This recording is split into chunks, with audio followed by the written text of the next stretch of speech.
चित्तौड़गढ़ के महिला बाल चिकित्सालय में नई तकनीक का इस्तेमाल कर 2 दिन की नवजात का जीवन बचा लिया गया। दरअसल जिला अस्पताल के नवजात शिशु वार्ड गंभीर पीलिया से ग्रसित एक नवजात बच्ची का रक्त बदलकर उसे नया जीवन दिया गया। सबसे खास बात यह कि चित्तौड़गढ़ में इस तरीके से रक्त बदलने का यानी खून बदलने का ये पहला मामला है जिससे बच्ची की जान बच सकी। अब बताया यह जा रहा है कि चिची गांव में 2 दिन पहले जन्मी एक बच्ची जन्म के 24 घंटे के भीतर ही गंभीर पीलिया से ग्रसित हो गई थी। उसका पीलिया का स्तर बड़ी तेजी से बढ़ गया जिससे उसकी जान पर खतरा हो गया। गंभीर हालत देखते हुए बच्ची का रक्त यानी खून बदलने का फैसला लिया गया।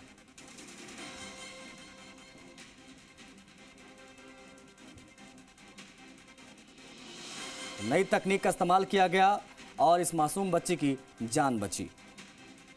प्राइवेट नर्सिंग होम के अंदर यदि हम इस तरह की प्रोसीजर को अंजाम देते हैं तो कम से कम 1 से 1.5 लाख रुपए मरीज के परिजनों के खर्च होते हैं। लेकिन खुशकिस्मत है ये परिजन कि इनको इस एसएनसीयू के अंदर इलाज के लिए लेके आए करें और बिल्कुल निःशुल्क मुख्यमंत्री निःशुल्क उपचार के तहत पूरा इलाज इनका निःशुल्क किया गया है। एक पैसा भी इनका किसी भी तरह का नहीं लगा है करके बड़े सौभाग्यशाली रहे ये परिजन कि इन्हें यहाँ पे इलाज निःशुल्क। कोटा में फैक्ट्री के बाहर लोडिंग वाहन ने कर्मचारी को कुचल दिया। ऑन द स्पॉट उसकी मौत हो गई। तस्वीरें सामने आई, तस्वीरें देखिए क्योंकि दिल दहला देने वाली तस्वीरें हैं। फैक्ट्री के बाहर लगे सीसीटीवी कैमरे में तस्वीरें कैद हो गई हैं जो हम आपको अगले कुछ पलों में दिखाने वाले हैं। देखिए आनंदपुरा थाना पुलिस मामले की जांच में जुटी हुई है। किस तरीके से वहां पर लोडिंग वाहन को बैक किया गया तो जो पीछे मजदूर खड़ा हुआ था वो देखिए ये देखिए किस तरीके से यहां पर दबा और कुचल कर बुरी तरीके से फैक्ट्री कर्मी की यहां पर मौत हो गई। लोडिंग वाहन था, बैक करते समय कुचल दिया और मौत हो गई।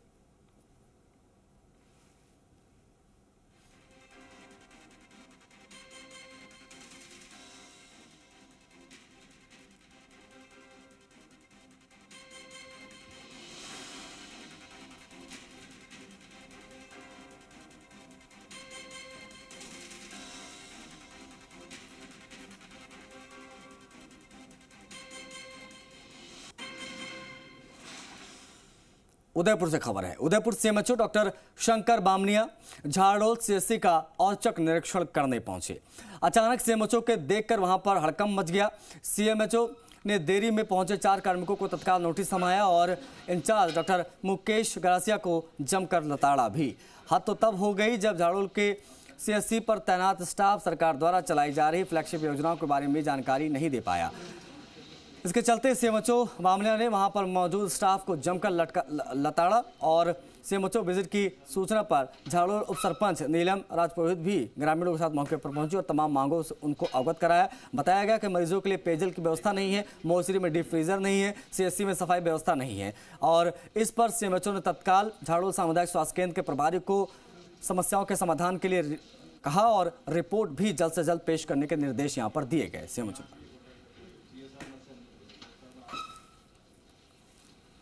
हाँ, मैं 8 बजे आ गया था और 8 बजे मैंने विजिट किया और रजिस्टर देखने पर मुझे करीब 4 लोग यहाँ पे समय पर उपस्थित नहीं मिले, उनको मैं नोटिस जारी करूँगा। साथ साथ यहाँ पीने की पानी की व्यवस्था नहीं है। 2 RO सिस्टम लगा रखे लेकिन ख़राब है। संबंधित प्रभारी को मैंने कह दिया है कि दोनों RO सिस्टम को जल्दी से जल्दी ठीक कराओ। साथ में तब तक आप यहाँ कैंपर व्यवस्था करा के पानी की व्यवस्था कराएँ आमजन के लिए।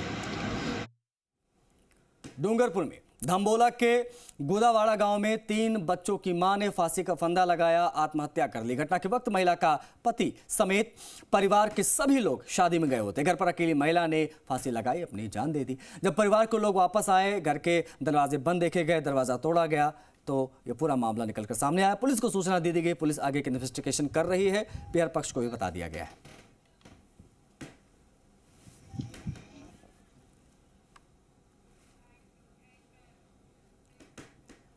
अजमेर की क्लॉक टावर थाना पुलिस ने विधवा महिला के साथ मारपीट कर हत्या मामले का खुलासा कर दिया है। इस मामले में पुलिस ने उसके नाबालिग दोस्त को निरुद्ध किया है जिसे पूछताछ कर कार्रवाई की जा रही है। मामले का खुलासा करते हुए क्लॉक टावर थाना प्रभारी महावीर शर्मा ने बताया है कि बीती 22 मई को सुभाष कॉलोनी में स्थित मकान के कमरे से बदबू आने की सूचना पर पुलिस मौके पर पहुंची। मकान मालिक ललिता कंवर का शव जो है वो सड़ी गली अवस्था में मिला। सीसीटीवी फुटेज के जरिए खुलासा हुआ विधवा महिला एक नाबालिग के संपर्क में थी और वो उसके घर आता जाता रहता था। पुलिस ने उसे जयपुर रोड से गिरफ्तार किया और इस मामले में पूछताछ की तो खुलासा हुआ कि महिला के घर से सामान चुराने को लेकर उसकी महिला से मारपीट हुई थी, उसमें ही महिला की मौत हो गई। 22 मई को हमें इतला मिली थी कि तोपदड़ा में एक मकान से बदबू आ रही है, जिस पर हम थाने से वहाँ तोपदड़ा से अड़ोस पड़ोसियों के फ़ोन गए थे, जिस पर मैं टीम के साथ में थाने पर पहुँचा था। और जो मकान था जिसमें से बदबू आ रही थी उसके बाहर ताला लगा हुआ था, जिसको ताले को हमने तोड़ करके और अंदर जब प्रवेश किया तो उसमें एक महिला की लाश मिली थी जो मृतका ललिता कंवर की थी। अड़ोस पड़ोसियों से पूछताछ की तो वो एक विधि से संघर्षरत बालक निकला, जिसको आज हमने कल डिटेन किया है।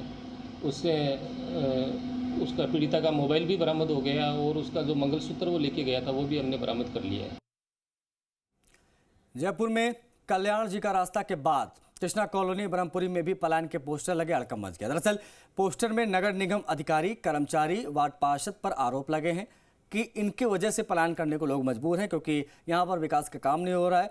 और वार्ड 12 के पार्षद मौजम बानो और पार्षद पति अख्तर हुसैन पर यह आरोप लगे। इलाके में सड़कें नहीं बनने से लोग नाराज हैं। पलायन की बात यहाँ पर सामने आ रही हैं।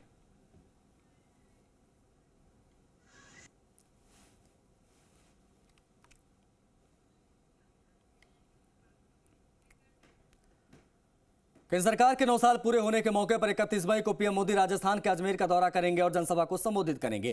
कायल विश्राम स्थली वो जगह होगी जहां पर ये विशाल जनसभा होनी है। तैयारियों की तस्वीरें हम आपको दिखा रहे हैं। तमाम बड़े लीडर्स पहुंच रहे हैं तैयारियों का जायजा लेने के लिए, जैसे भाजपा प्रदेश प्रभारी अरुण सिंह, प्रदेश अध्यक्ष सीपी जोशी, नेता प्रतिपक्ष राजेंद्र राठौड़ अजमेर पहुंचे। आज सभा स्थल का निरीक्षण किया गया, जरूरी दिशा निर्देश दिए गए। पीएम की सभा में 4 लाख लोगों के पहुंचने का दावा किया जा रहा है। करीब 1.5 लाख स्क्वायर फीट एरिया में डोम का निर्माण यहां पर किया जा रहा है। सभा में अजमेर से 210 किलोमीटर के दायरे में आने वाली 8 लोकसभा 45 विधानसभा क्षेत्रों में जनसंपर्क कर लोगों को बुलाया जा रहा है। प्रदेश प्रभारी अरुण सिंह ने कहा है कि पीएम की सभा ऐतिहासिक होगी और 9 साल बेमिसाल के जरिए केंद्र के जन कल्याणकारी योजनाओं के बारे में पीएम देश को बताएंगे और आगे का रोड मैप तैयार होगा। प्रदेश अध्यक्ष सीपी जोशी, नेता प्रतिपक्ष राजेंद्र राठौड़ ने कहा है पीएम के दौरे को लेकर कार्यकर्ताओं में जोश और उत्साह है। 31 मई को देश के यशस्वी प्रधानमंत्री आदरणीय नरेंद्र मोदी जी अजमेर आ रहे हैं और राजस्थान में पूरा उत्साह है। सरकार के 9 वर्ष पूरे हो रहे हैं।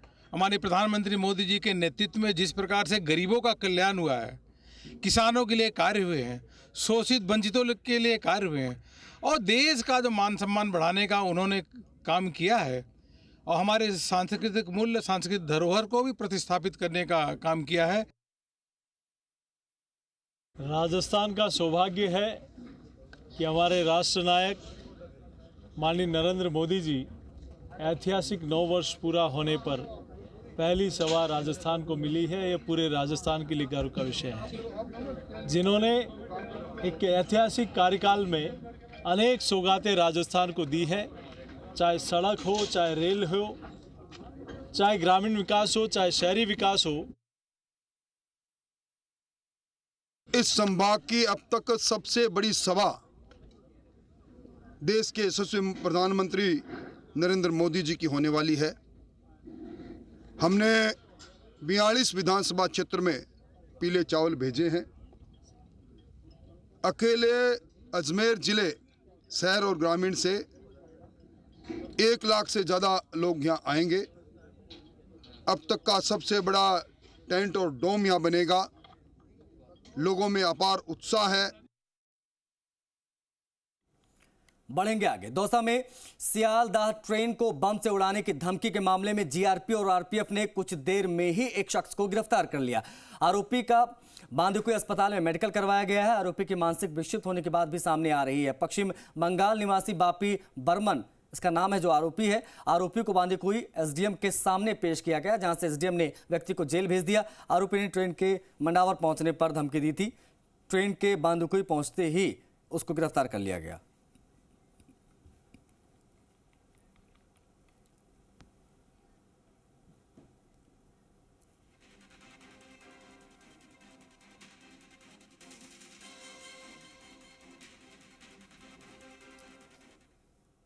खबर के साथ बुलेटिन में इतना ही। मुझे फिलहाल इजाजत दीजिए। नमस्कार।